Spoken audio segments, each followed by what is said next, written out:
fala. Ele falou antes, Lacombe. Era Não, surpresa. mas bota aí, não, mas... Vamos lá! Vamos ao vídeo de surpresa. A galera mais antiga não conhece. Mais alguns dias da próxima semana para devolver alguns pedidos de vista e encerrar as pendências. Apresentar meu pedido de aposentadoria, presidente, após mais de 40 anos de serviço público. Transmito a Vossa Excelência e a todos os colegas a expressão do meu afeto profundo e sincero, com os melhores votos de sucesso continuado e boas realizações. Assim, amém. Muito obrigado. Cara, não sei quem fez, mas foi muito Ficou bom. muito bom. Tem o nome do autor da... Eu não sei quem fiz, né, que você fala. Não sei quem fez. Não fui eu. And me. Foi você que fez? Não, tô falando, não fui eu. Eu vi que não foi. A boca tá diferente. A conta é de outro. Cara, ficou muito bom, bicho. Não precisou nem multiplicar a voz, né? A voz já tava no ritmo, É. né? Na mesma pegada. Agora, a voz do seu peru parece com a do Barroso, né? Ai. Mas vamos lá. Traumatizado. Luiz Roberto Barroso. Traumatizado. Luiz Roberto... Hoje é sexta-feira, gente. Peço perdão. Sextou. Luiz Roberto Barroso se aposentou 8 anos antes, né, do prazo. Ele só faz 75 anos daqui a 8 anos, mas estava sentido, está machucado, está ardido, e ele resolveu deixar então o STF antes da hora. E... Como é que é? Tá machucado, ardido? Eu tô... Entendi. Ui. E tá deixando o STF, e é o ministro que já passou pelo Supremo, o mais woke, né? Tudo que você puder imaginar de bobagem, ele defendeu e defende, né? Um globalista, um iluminista, que é recivilizacionar a população. Só para o pessoal ter uma a favor ideia, do aborto, da liberação só das para o pessoal ter uma drogas. ideia, é por causa do Barroso que a gente tem, eu não sei se avançou, o Max deve lembrar bem, o aborto das crianças anencéfalas, né? Não, ele... Nossa, Lembra disso? é o maior Você sabe- ativista político do... Você sabe que tem uma casa... Em todos os tempos, eu acho. Tem uma casa em Brasília, de um católico, eu esqueci o nome dele agora, tenta lembrar rapidinho, Max, Não vou conseguir. que ele cuida de crianças anencéfalas. Na verdade, várias crianças especiais, ele, né? ele cuida de crianças que a mãe tentou abortar. A galera vai lembrar aqui, ó. A galera vai lembrar aqui. Então, E aí, muitas crianças anencéfalas nessas, né? Mas Isso. crianças de todos os tipos. São crianças que sobreviveram ao aborto. eles colocaram uma criança anencéfala, duas, Uma de um lado e outra do outro. uma do lado do... Eles convidaram o Barroso para ir lá, porque o Barroso é um doador da casa, tá? Dessa casa que cuida de crianças especiais. E eles colocaram 2 crianças anencéfalas para ele. E fizeram um texto agradecendo o Barroso pelas doações para Crianças, né? as Fizeram. crianças, para jogar na cara dele que a decisão dele teria matado aquelas crianças. E mesmo assim ele não mudou. Você vê o Casa tamanho- Jesus Menino? Casa Jesus Menino. É isso aí. Agradece aí quem foi, se puder falar, não Se sei. eu conseguir voltar aqui. Não, é Casa Jesus. Giovana Reis. Casa Jesus Menino. É isso aí. Obrigado, Giovana. E aí, nesse ponto, eu acho que é interessante a gente explicar aqui. E ele dizia que ele chorava, né? E ele chorava com O Barroso chorava copiosamente vendo as crianças ali. Então você vê que esses burocratas, eles não fazem ideia do mal e das consequências desastrosas das suas decisões. Ele tem verdades próprias, ele vive num mundo à parte. É isso aí. É isso aí.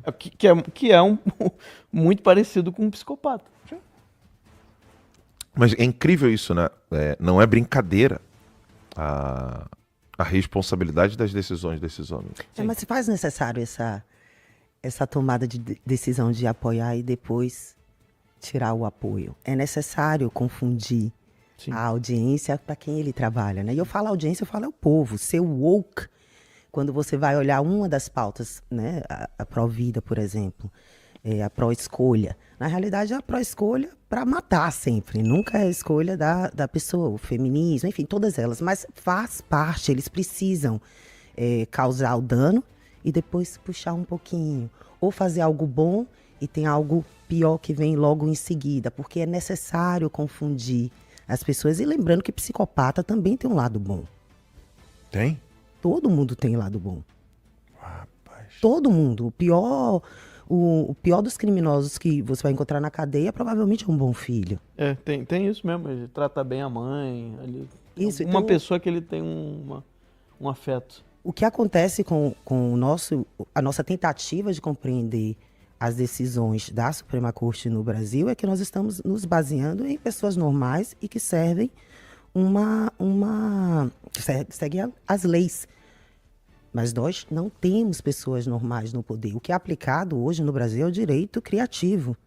E quando você tem criatividade na mão de psicopata, o resultado é esse, deixa as pessoas confusas. Ah, mas ele é bonzinho aqui, olha só como ele ajudou. Não, alguém tá dizendo, ele adotou crianças dessa casa, ele Claro. sustenta, né? Ele usa dinheiro. Aham. É normal, eles precisam fazer isso. Precisam para continuar circulando no meio e atraindo cada vez mais. E ter pra si. argumento para se defender, né? Exato. Não é que ele faz como as pessoas normais, que acabam tomando a decisão em casa.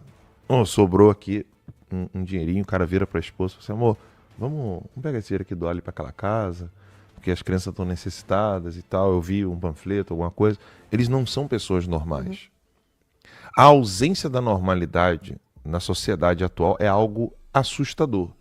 Porque faz a gente pensar que a história humana sempre foi repleta de psicopatas. E você sabe por quê? Que isso está no Ponerologia, né? O livro. Existe um livro cujo título é Ponerologia, Psicopatas no Poder. O Olavo mencionou esse livro, deu aula sobre esse livro, falou desse autor. E aí a SEDET, que é uma livraria, uma editora maravilhosa, conseguiu traduzir o livro, conseguiu os direitos do livro. O livro foi traduzido, o prefácio é do professor Olavo de Carvalho, está lá na livraria do Lacombe. Ponerologia, Psicopatas no Poder. O autor do livro é Andrzej Lobachevsky. E esse homem, ele conseguiu sair a tempo da Polônia, veio para aqui, para os Estados Unidos, para buscar a liberdade, né, conseguir sobreviver. E ele era um professor universitário, psiquiatra, e ele percebeu a mudança de comportamento dos dois duros e dark, né, período negro da Polônia, que foi o momento em que os poloneses ficaram subjugados aos nazistas e depois subjugados aos comunistas. Então a Polônia, infelizmente, inclusive tem até um vídeo do governo da Polônia mostrando um polonês tentando segurar duas portas, dois muros, né, de ferro, né, cortina de ferro, ele tentando e sendo esmagado pelo nazismo e pelo comunismo. E qual foi a grande sacada do Andrzej Lobachevsky? Quando os nazistas estavam no poder, as pessoas se ajudavam, né, para fugir da tirania nazista. E é possível ver isso, por exemplo, com clareza na biografia de Karol Wojtyła, que depois veio a ser o Papa João Paulo II. Então, é possível ver inúmeros testemunhos de pessoas se ajudando durante a ocupação nazista na Polônia. A Polônia, ela conseguiu vencer a primeira tentativa, que foi a dos bolcheviques. Depois ela não conseguiu e acabou sucumbindo na invasão nazista. E depois da invasão nazista, ela fica nas mãos dos comunistas após a Segunda Guerra Mundial. E aí ela sofre até 1978, quando João Paulo II vira Papa e ele fala a palavra proibida, né, na missa. Ontem estávamos eu e o Max aqui conversando com um dos nossos convidados de ontem aqui, né, que estava nos visitando, falando que o partido, né, se chamava Solidarność, em polonês, em português, solidariedade. João Paulo II, ele falou uma palavra proibida na missa. Ele falou na homilia, ele falou uma palavra proibida, que ele e todos que estavam ali aplaudindo poderiam ser presos dentro da lei na Polônia. Foi a primeira viagem internacional dele, a primeira visita dele fora do Vaticano. Não sei se foi do Vaticano ou da Itália, mas foi uma das primeiras viagens internacionais, se não a primeira. Estou falando tudo de memória aqui. E aí ele fala na homilia a palavra proibida.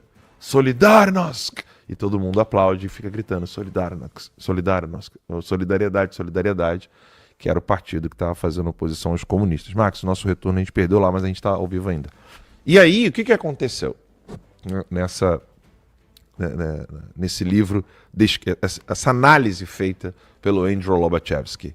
Ele percebeu que no domínio nazista, as pessoas tinham essa empatia de ajudar o outro que está sendo subjugado pelo tirano. Uhum. Quando os comunistas chegaram após a derrota do nazismo na Segunda Guerra e a Polônia foi rifada para Stalin, quando os comunistas dominam a Polônia, mudou. As pessoas não tinham mais o desejo de uma ajuda mútua. Por quê? Ele percebeu que uma das características que estava presente no comunismo, mas não estava presente no nazismo, é que no comunismo os psicopatas assumem o poder. E quando o psicopata assume o poder, ele impõe tanto medo que acaba criando e gerando uma horda de histéricos. Sim. E aí o psicopata ele só se sustenta por causa da base piramidal dos histéricos. E aí é o psicopata com o peso dos histéricos que acaba subjugando os outros. Ele percebeu que no nazismo, algumas vezes a pessoa que estava no topo, ela tinha mais características de liderança, capacidade técnica, era a pessoa má, evil, sabe, aquela coisa ruim, má. Mas você tinha era aquele mal que ainda tinha, não vou dizer qualidade técnica, mas ainda tinha preocupação técnica. Ou seja, quem é que estava à frente da cadeira de psicologia numa universidade dominada pelos nazistas? Quem estava cuidando da cadeira de psicologia era alguém que era um psicólogo, que estava servindo ao nazismo, mas era psicólogo. Na literatura, a mesma coisa. Na arquitetura, a mesma coisa. O que ele descobriu com os comunistas? Que eles não se importavam mais com a capacidade técnica. Então não importava se a pessoa ela tinha os requerimentos para estar naquela cadeira. O que importava mesmo é que ela propagasse a agenda comunista. Exatamente o que eles querem fazer com o Messias agora. Exato. E aí, não, mas olha que interessante. E aí você percebe isso na mudança do governo do Bolsonaro para o governo do Lula. Né? O Bolsonaro ele foi criticado porque ele não sabia economia, porque ele confessou, né? Ele falou assim, eu não sei economia. Né? Max, teu braço está bem na tela. Aí, obrigado. E aí ele não sabia economia. E ele falou, eu não sei economia. E ele falou, não, mas eu vou chamar o Paulo Guedes. Eu não sei direito, mas eu vou chamar algum jurista. Isso. Eu não sei de relações internacionais, de geopolítica, eu vou chamar alguém que entende de geopolítica. Então o Bolsonaro foi chamando pessoas que poderiam ser competentes. E além de colaborar, poderiam fazer a curadoria sobre o assunto. Isso. Que é o que nós não temos. Exatamente. E aí chegou o Lula, e o que ele faz? Quando o Lula chega, ele coloca só os servos da agenda do Foro de São Paulo. E não tem é zero importância, porque se você percebe que até no Temer você não tinha isso, e o Temer é um revolucionário, mas no Temer, quem que estava na defesa era alguém que dialogava de alguma maneira com os militares. Quem é que estava na economia? Alguém que entendia de economia, mas queria fazer os caminhos do Temer. No Lula, não, é o Haddad. O que o Haddad entende de economia? Mesmo para as coisas ruins. Se você fizer uma análise séria, fria, você fala assim, não, peraí, não faz sentido o Haddad. Pegasse algum economistazinho ali, meia boca, que é revolucionário, é socialista, não importa. Eles não disfarçam.